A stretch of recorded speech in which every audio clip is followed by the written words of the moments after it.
think more people are joining us, but Tyler, feel free to start whenever you think it's good. Okay. Right. So thanks everyone for joining in. Kind of back again for another Vanderbilt Machine Learning lunch seminar. We're delighted this week to have Xiaorui Liu. He is a Ph.D. candidate at Michigan State University and an incoming assistant professor at North Carolina State University. He's published and given tutorials at numerous top machine learning conferences, and today he'll be presenting some of his work on communication efficient distributed machine learning. Thanks, Xiaorui. Sure, thank you. Thank you, Tyler, for the introduction. So, hello, everybody. This is Xiaorui Liu. I'm a PhD candidate from Michigan State, but I will soon graduating from Michigan State in this coming summer, and I will join North Carolina State in the computer science department in the coming fall. So today it's my honor to share some of my research work and vision about communication efficient distributed machine learning. So in this talk, I will first provide some necessary background about large-scale machine learning and specifically the communication issues in distributed machine learning. So then I will focus on introduce one work on developed decentralized optimization algorithm for machine learning with communication compression that helps us to reduce a lot of communication costs in such problem. So let me first give some background about large-scale machine learning. So you know the current success of AI system heavily relies on large-scale machine learning. So the concept of large-scale actually has a lot of meanings. For instance, the large-scale model that has a lot of parameters, right? And also the large-scale data set, those are where those models are trained from, as well as the large-scale machine learning system that provides the fundamental computational infrastructure for the training of those large-scale models on this large data set. So here are several examples, right? For instance, if we train an image classifier on this famous data set ImageNet, which has more than 1.2 million images. So it's a very computational expensive task. I remember many years ago when I was a master student, and when I first stepped into the topic about deep learning, and I tried to train an AlexNet, which is from the current stage, it's a relatively small network, right?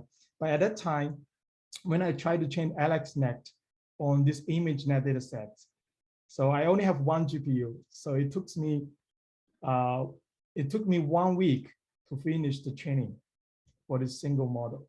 So if I want to tune some parameters like the network configurations, learning rate on those models, it easily takes a few months, and without making too much progress in my research. So that kind of experience indeed motivates me to explore this topic about large scale and distributed machine learning. So another very new topic recently is the language model, right? Like BERT, those kind of transformer models. For those models, the number of parameters is even more scary, right? They have more than billions of parameters in a model, and the size of the training set is also very large. So considering these problems, so we have to resort to distributed machine learning, because as I mentioned, the computation power and the memory restriction on one single machine is very limited. So we have to take the advantages of massive number of computational devices, such as a lot of GPUs and so on. So generally, there are two types of scenario in distributed machine learning. For instance, in the left figure, we can say people usually collect the data set from a lot of resources and then collect them into a data center, right? So then we can use those powerful high performance computer center to train the machine learning model based on this large data set. And in such system, we have a lot of GPUs and high-speed communication network. And there are another type of scenario which has become so popular in recent years is the edge computing. So basically, people are collecting the data from a lot of edge devices, such mobile phones, sensor networks, right, and the driving car, and so on. So in those kind of scenario, the computation and the communication resources is much more limited. So that's why the distributed machine learning becomes so important, and the efficiency is the major thing we care about. And with this parallel computing paradigm, what we hope is, for instance, originally we can compute one task we can finish this task by 10 days. Now, if we have 10 machines, what do we hope? And the ideal case is we hope to finish this computation task just in 1 day. And a lot of papers, theoretical papers in optimization, machine learning actually has proved that this is the case. If you increase the number of machines and increase the batch size, indeed, we can reduce the number of iterations and then reduce the computation cost, the computation time. However, is this the real case in the practical system? Yes, let's take a further look. So this is one popular example of parallel stochastic gradient descent. I guess everybody working on machine learning should know this algorithm, right? So it basically a gradient descent, stochastic gradient descent algorithm. So we can decompose the loss function into n components, and each machine only has a subset of this whole data set. So that's why we can decompose the whole problem to many sub-problems. So the parallel SGD is just to mimic the behavior of stochastic gradient descent in one single machine. Right, so now we have a lot of machines, but if every machine in each iteration just compute a stochastic gradient on the local machine, like based on the local data set, subset. And then the machine will send, for instance, the gradient information back to some server, which store the parameters, model parameters. So the server will aggregate all those receiving messages and send the information back to the local machines in order to achieve the synchronization, right? So this is basically mimic the behavior of gradient descent. So if we look at the time cost in such iteration, we can see the major time cost can be decomposed into computation, where we compute the gradient from the model and data. And we also need to exchange the gradient or model information between the local devices and the central server. So that's the communication cost happen. And there are some other small costs of updating the parameters. And we hope with this parallelism, we can accelerate the learning process. But the real case in the practical system is that with large scale model and a lot of machines, as well as the slowed communication network, the communication time becomes dominating. So then if you look at this decomposition, the gradient computation time is only a small part. And the time for exchanging those gradient and model information becomes the major bottleneck. So what's the consequence of this communication bottleneck? Let's take a further example. So here's one example that people try to train this ResonNet 152 on this data set, ImageNet, for classification. If we train this model on a single machine, it takes around 19 days. And if we train this by, for instance, 2 GPUs, it takes about half of the time, right? Around 9.66.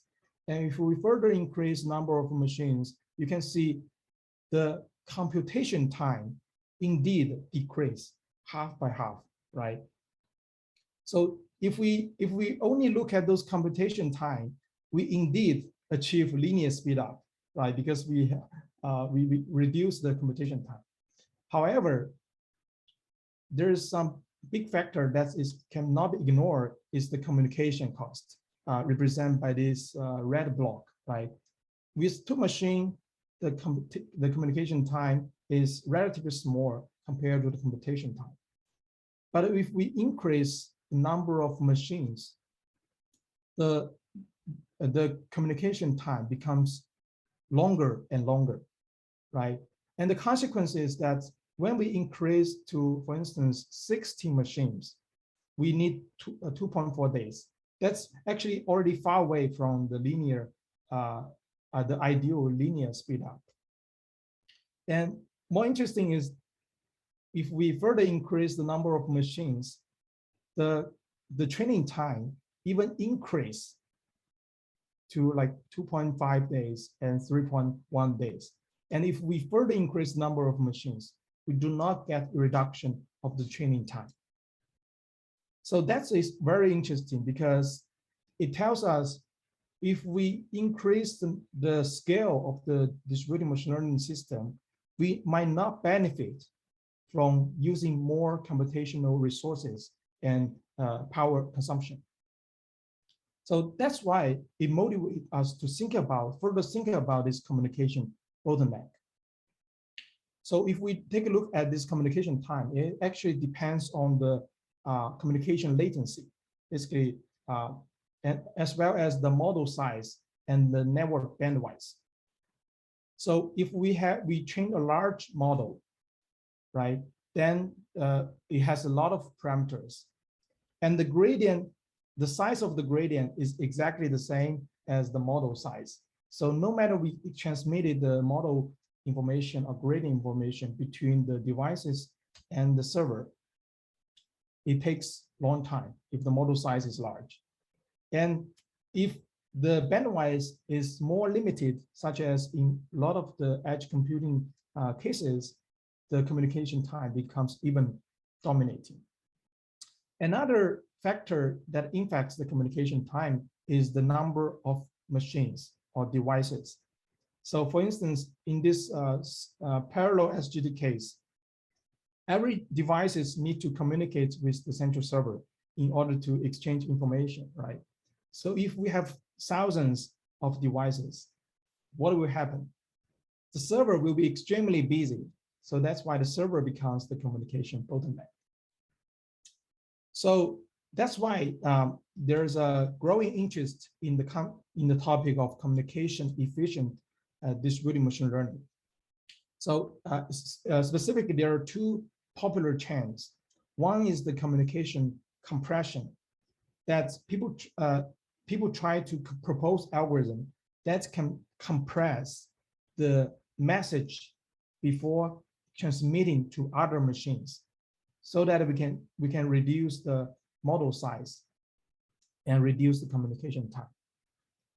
Another trend is the decentralization. It basically means, as I mentioned before, in the centralized SGD case, the server will becomes the bottleneck because of it needs to communicate with a lot of machines, right?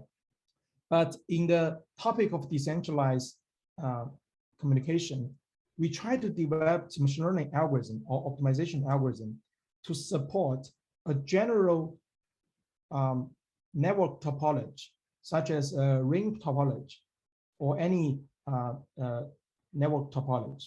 So in this case, we can design a much balanced network. For instance, in the ring topology, each machine only talks to its local neighbors, right? Only talk to 2 machines in this case.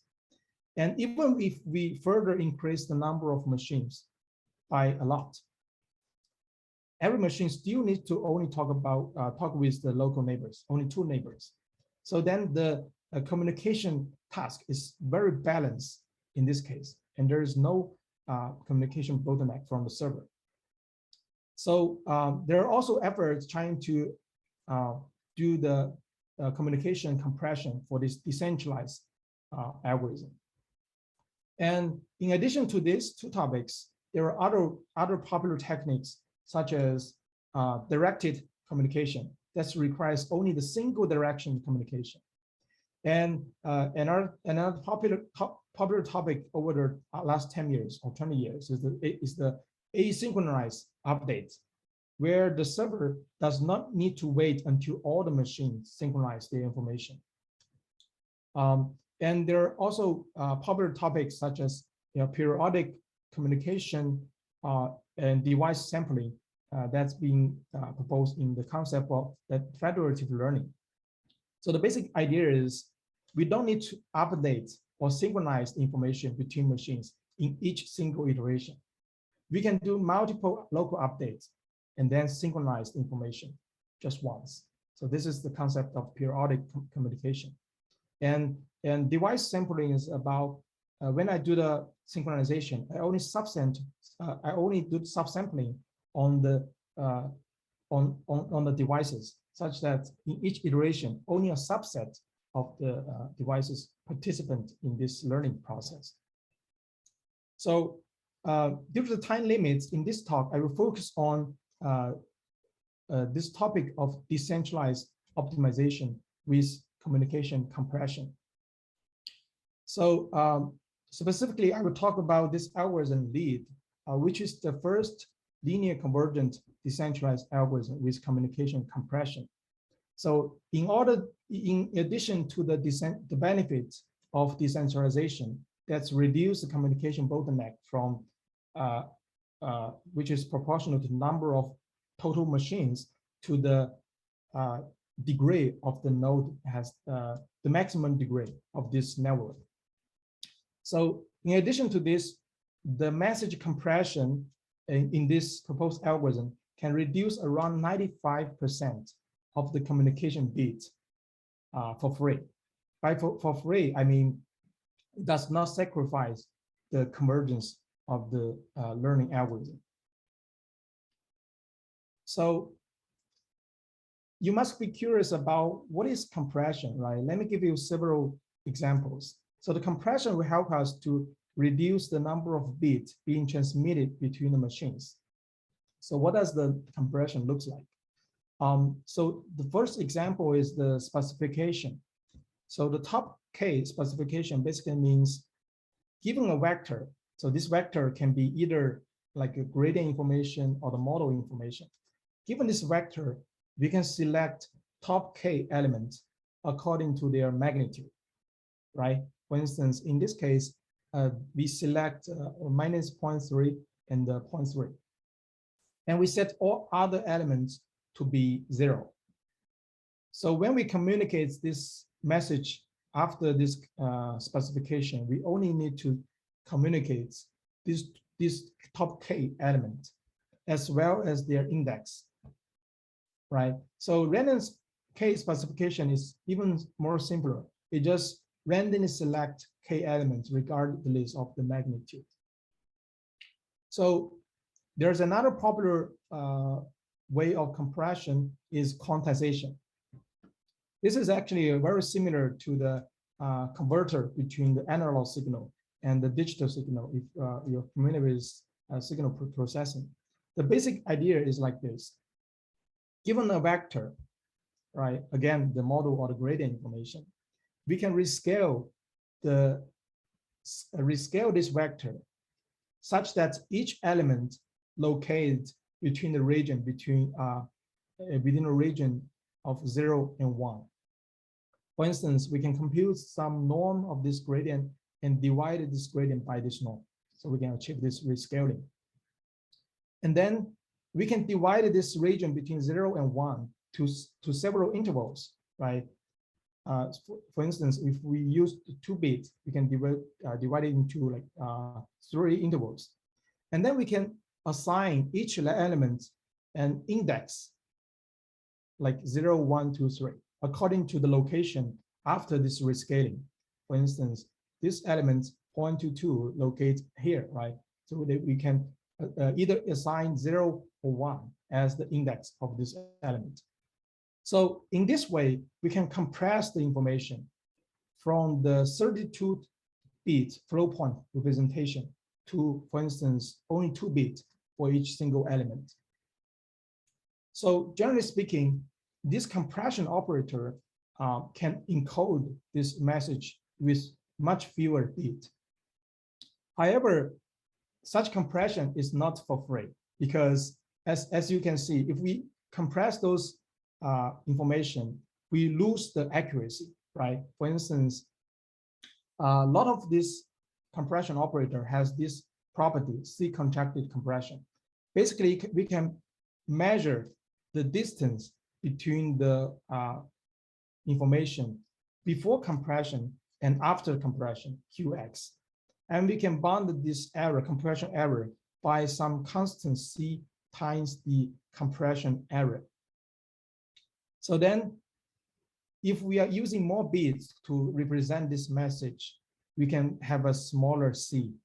That means smaller compression error and more accurate representation of that message. So now it's clear how the compression can help us to reduce the communication bit, the representation of the model or gradient information. And it seems very intuitive to apply such compression in distributed machine learning, specifically decentralized communication. However, there actually exist tremendous challenges of designing fast convergence decentralized optimization with this compression. So here are 2 major challenges. With the decentralized optimization, I just mentioned the challenges of designing the decentralized algorithm with communication compression. So one of the major challenge, there are 2 major challenges. The first is the lack of consistency, because as I mentioned, the communication protocol restrict us to only communicate with the local neighbors. So if we communicate once, there's no consistency over all the computational devices, right?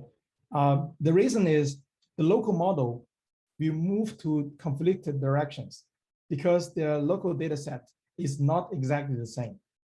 So they will move to different directions. The situation becomes even worse if there exists a huge amount of data heterogeneity.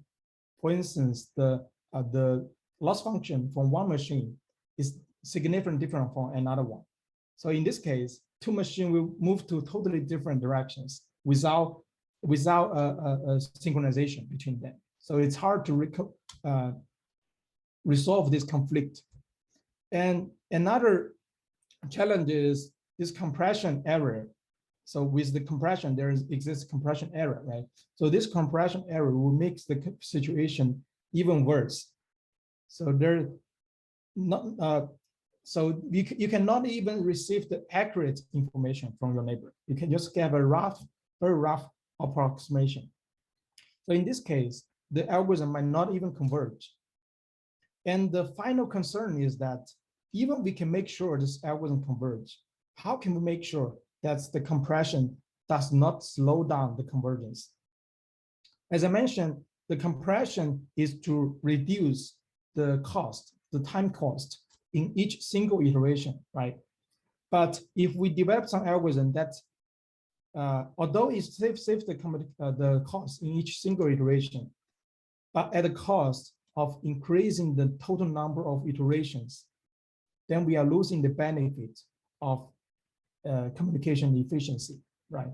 So that's why it's critical and important to keep this keep this convergence property as the same as the algorithm before compression, both in theory and in practice. So before I introduce the algorithm, I will try to, I'm trying to introduce some matrix notation to simplify my presentation. For instance, here I use the matrix xk to represent all the local models from each machine.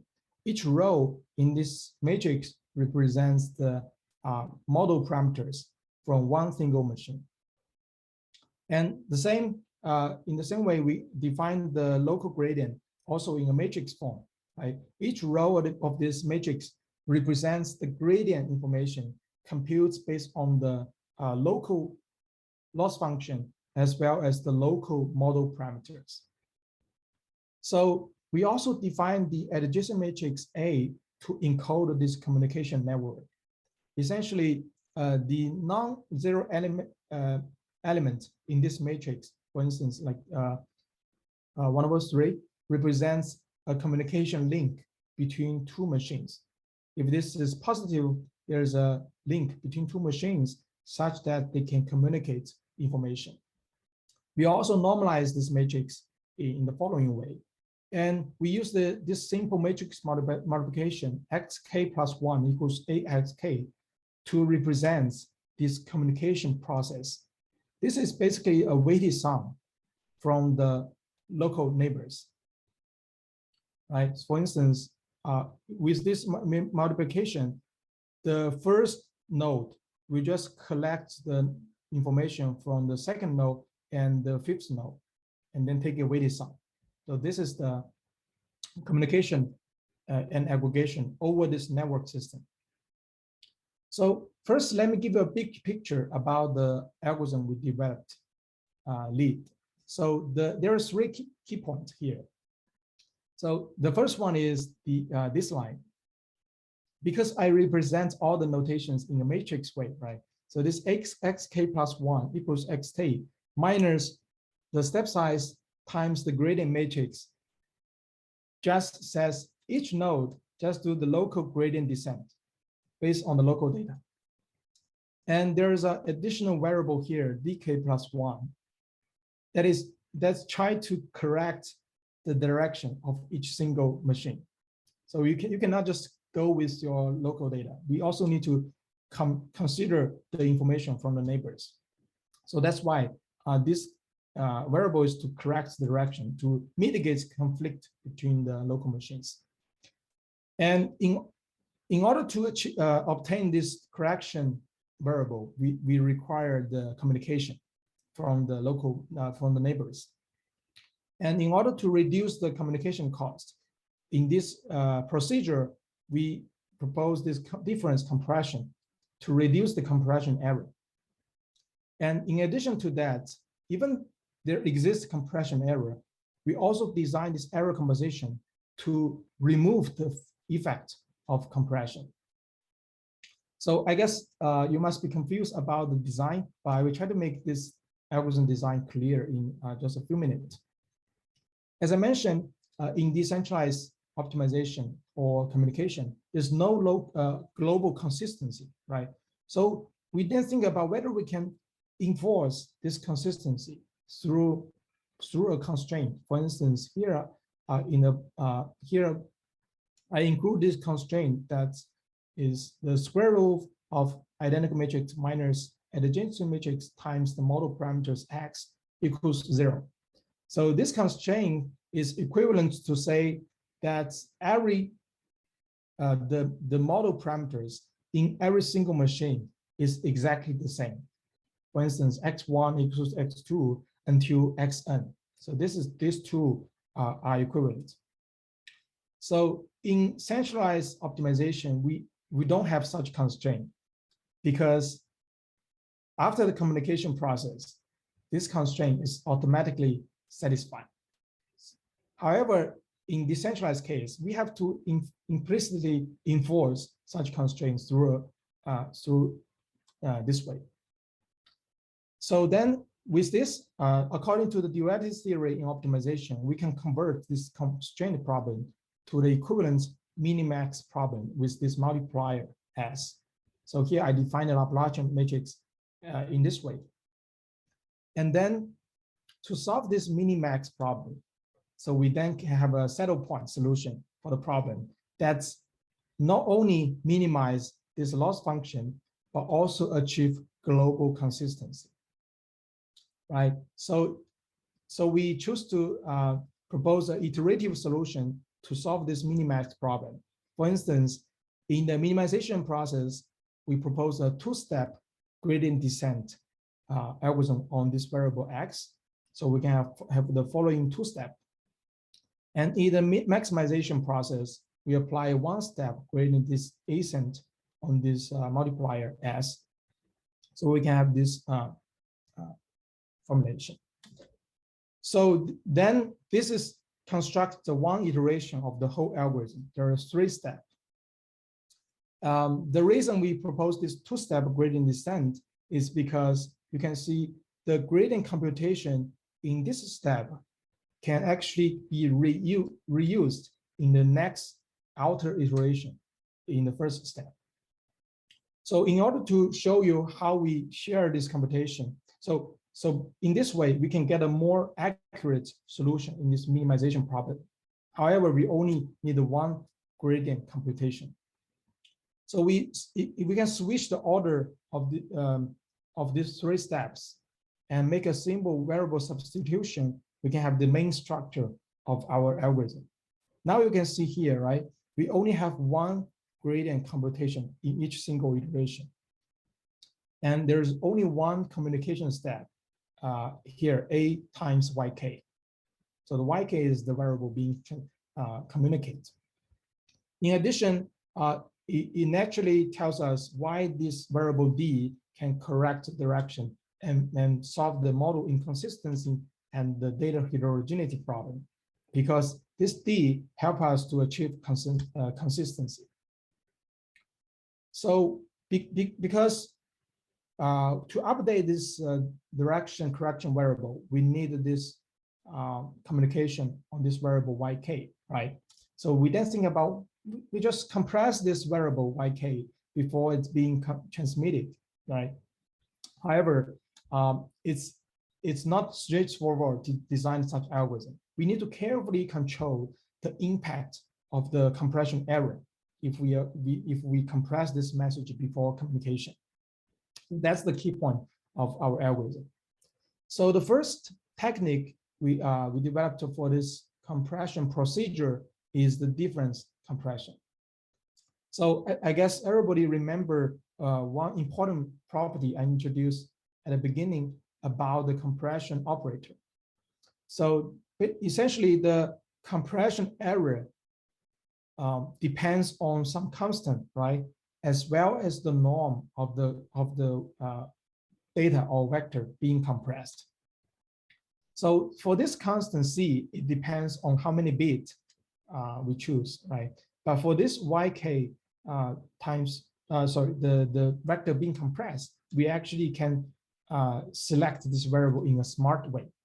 For instance, what we propose is not to directly compress the variable YK, but to compress the difference between YK and some reference point HK, which is stored in the memory. So if this variable HK can check the change of YK, and then they become closer and closer, then this difference becomes small, right? Which has a small norm. In this way, the compression error will decrease eventually to 0 if they can be exactly the same.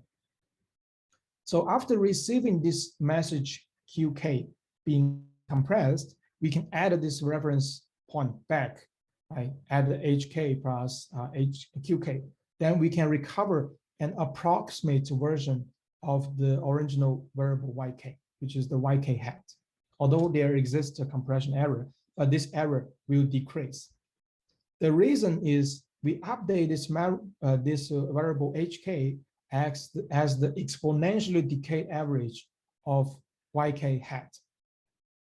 So then we can prove these two variables are approaching the same solution.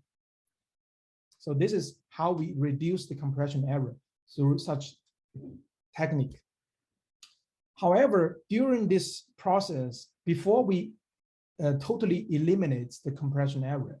There still exists error, right? How do we deal with that? So therefore, in this step, we actually have an implicit error compensation that help us to remove this compression error in a global sense. To make it clear, here I use the matrix EK to represent the difference between the original variable YK and the variable being compressed, YK hat, which is an approximate version. So this variable EK represents the compression error. So in this way, we can decompose the update of this variable dk plus 1 into two parts. So the first part is the one with the accurate updates from the neighbors, right? And the second part in red is the component which contains this compression error. Although in the algorithm, we do not update in this way, I just use this formulation to demonstrate how the algorithm compensates this error. You can see here, each machine actually using this 8 times EK to spread the compression error to the local neighbors, right? However, it also add this error back in this local machine. So that's the way we achieve this compensation. Is spreading the error to other machines, but adding this error back in this local machine. So we do not forget this error. Because of this, in a global average view of this algorithm, we can see there's no compression error at all.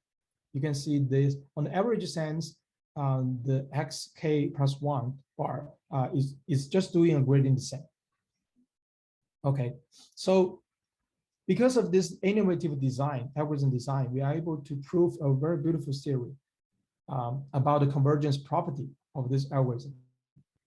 We assume some properties about the function, a loss function, and then we define kappa f as the conditional number of the loss function, and kappa g as the conditional number of the communication network.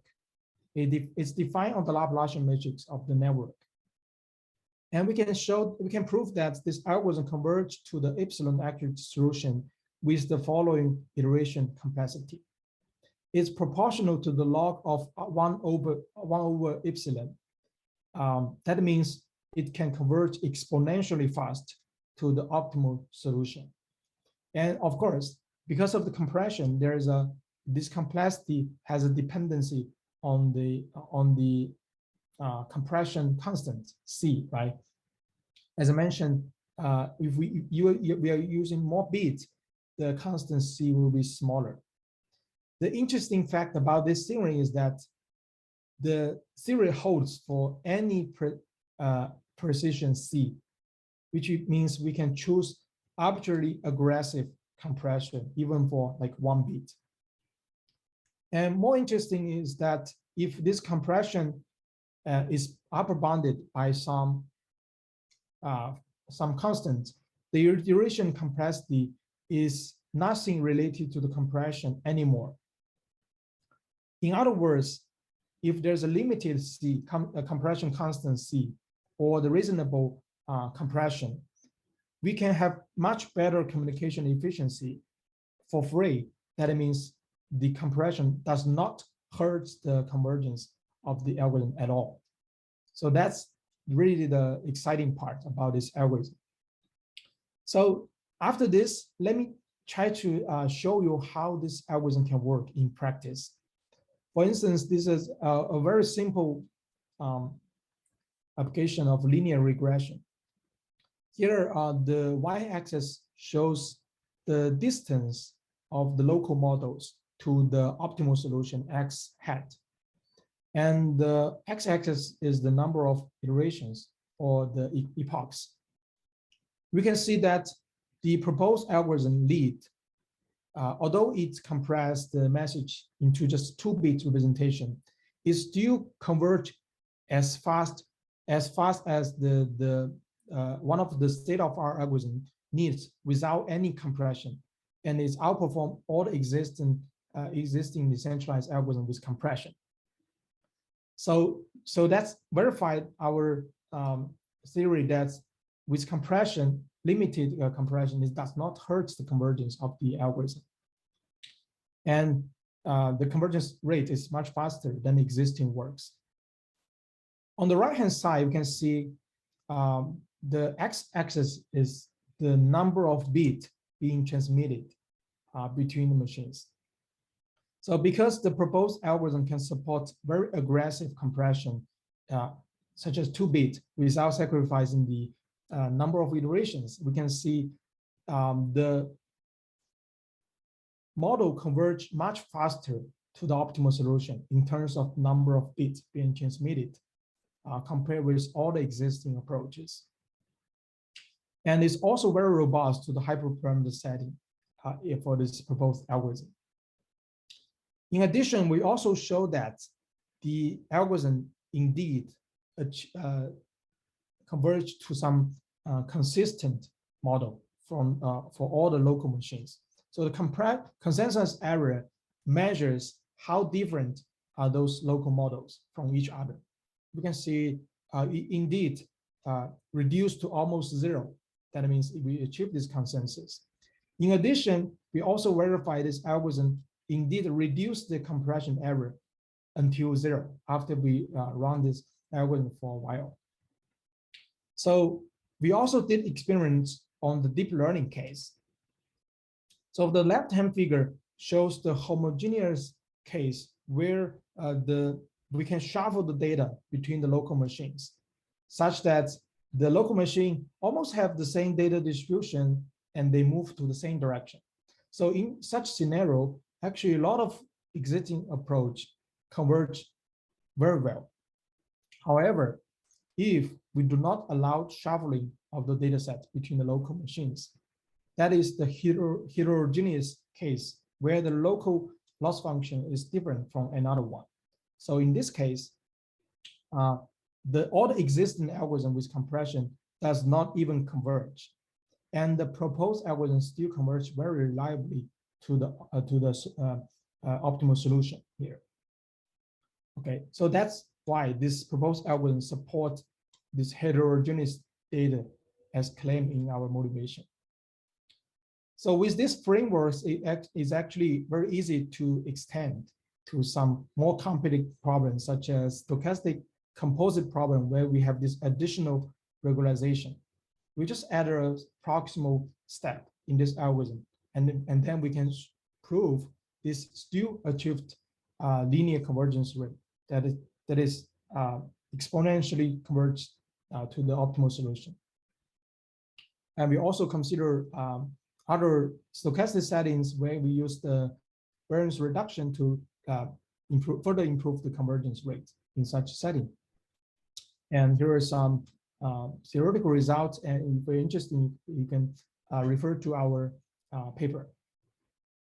Finally, I would like to make a conclusion that through these investigations, algorithm design, theoretical analysis, and the numerical experiment, we show that it's possible to significantly reduce the communication cost.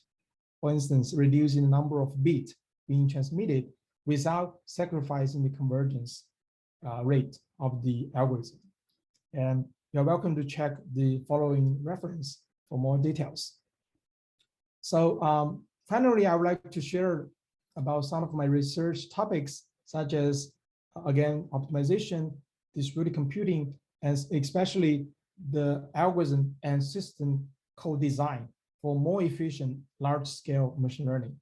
I also have significant interest and works on the topic about trustworthy AI, deep learning, graph mining, as well as the applications of a lot of areas such as healthcare, security, and web applications. And finally, welcome to contact me if you want to collaborate. I will join the MC State University in this coming fall. And if you're interested, welcome to email me. Thank you. I'm glad to take any questions if you might have.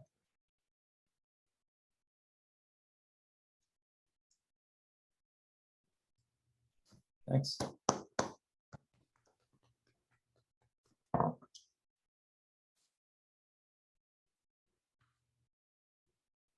Does anyone have any questions?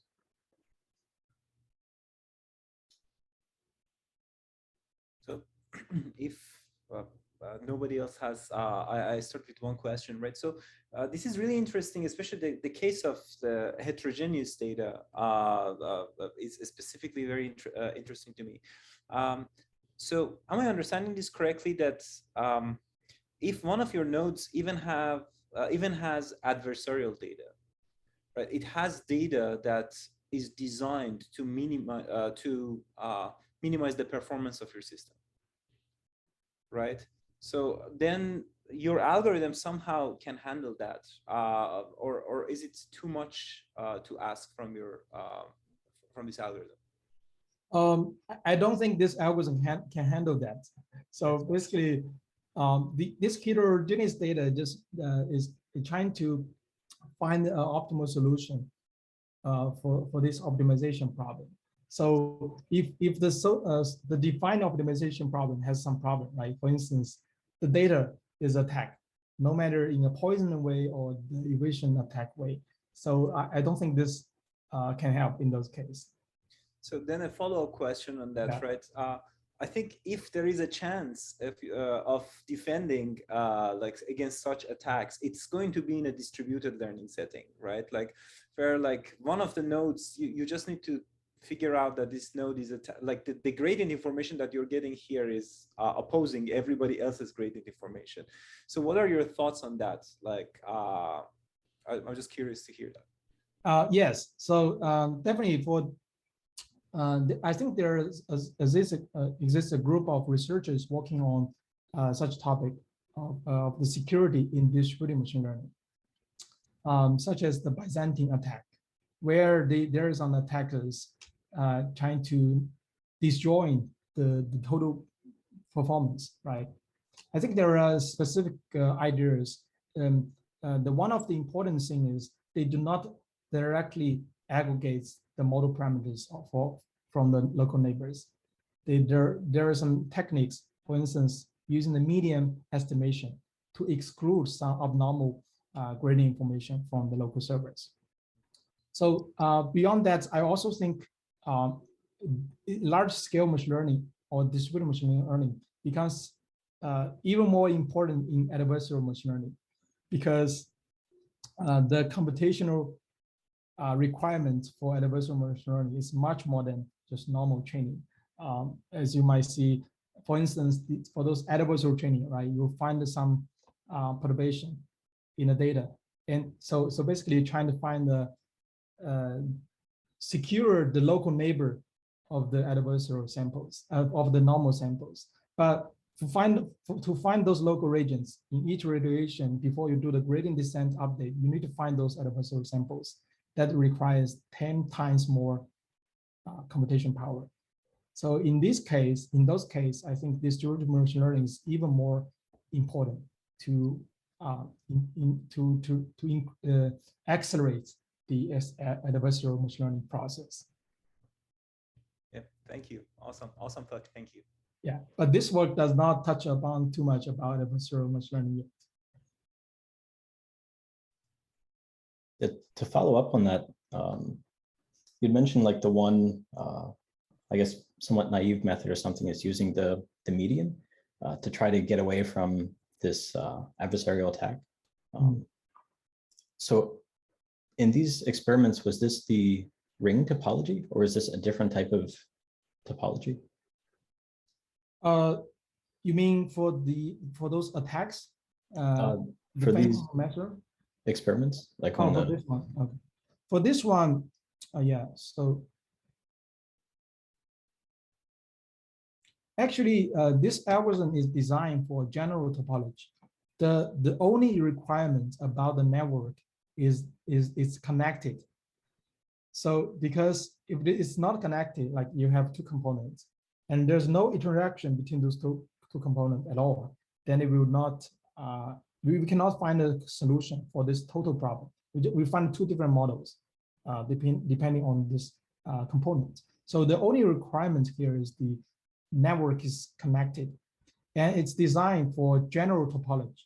Although I showed one example of ring topology here, is because ring topology is almost the most challenged case for machine learning, because the connectivity is very bad. Right, you only talk with the local, only 2 neighbors.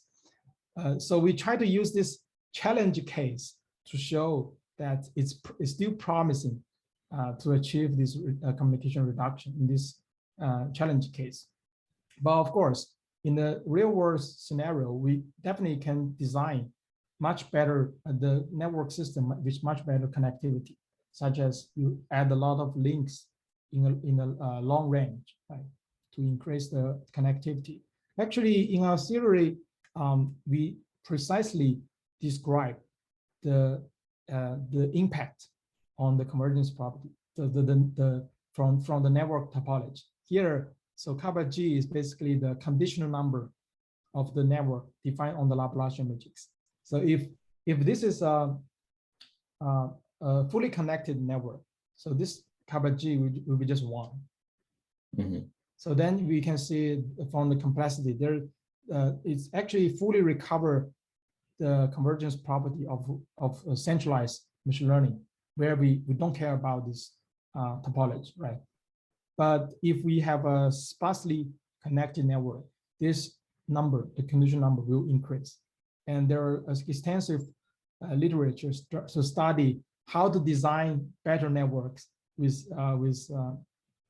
small kappa G. Okay. Yeah, I was thinking the use of median, if you just have the ring topology, not sure how effective a strategy like that would be. Yeah, I think so. So actually, most of the existing work on those defense for Byzantine attack, I guess they mostly focus on the centralized case. I do see some works proposing also the defense for the decentralized case. I guess it would be more challenge for this case. And how would the compression impact this type of adversarial setting? So actually for this algorithm, it does not impact at all, I think, because although we compress the message transmitted between machines, right? At the beginning, it's a loosey compression. We have compression error. But gradually, because of the design, the algorithm design, the compression error will decrease to 0. So in that sense, although we reduce the cost in communication, but the neighbor indeed get accurate information from the neighbors.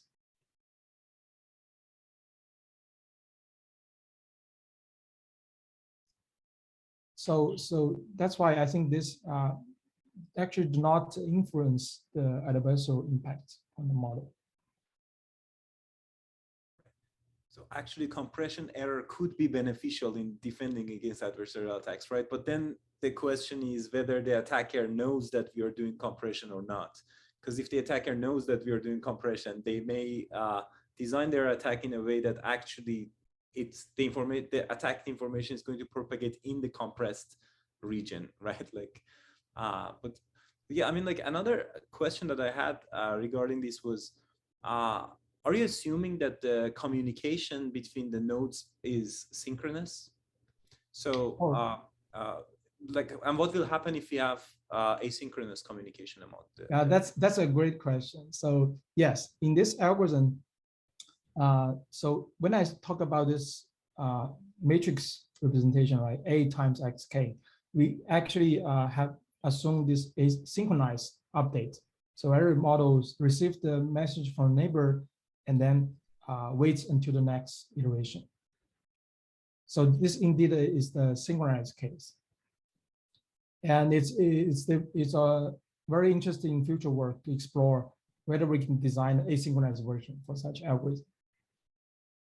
I believe it's possible because for those without compression, there's a lot of works on using this asynchronous update for decentralized communication.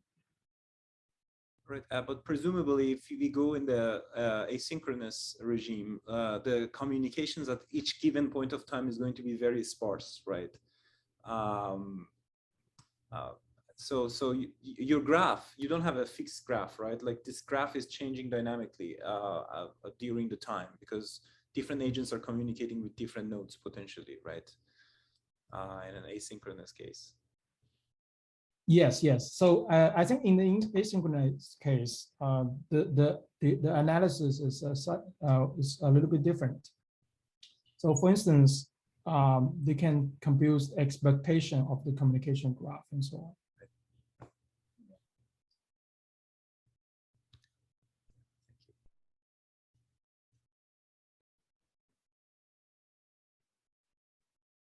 Anyone else have any questions? If not, thanks again, Xiaorui. It was a great presentation and learned a lot. So thanks. Thank you. Thank you for having me. Thank you. Bye. Bye. Thank you.